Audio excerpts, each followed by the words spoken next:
We divide 213 by 5 in long division method. So 5 times 4 is 20. On subtracting we get 1. So now we put down this 3 and it is 13. 5 times 2 is 10. On subtracting we get 3.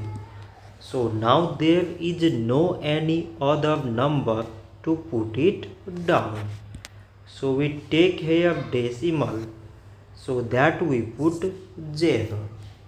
So it is 30 and 5 times 6 is 30. On subtracting we get 0. So 213 divided by 5 is 42.6.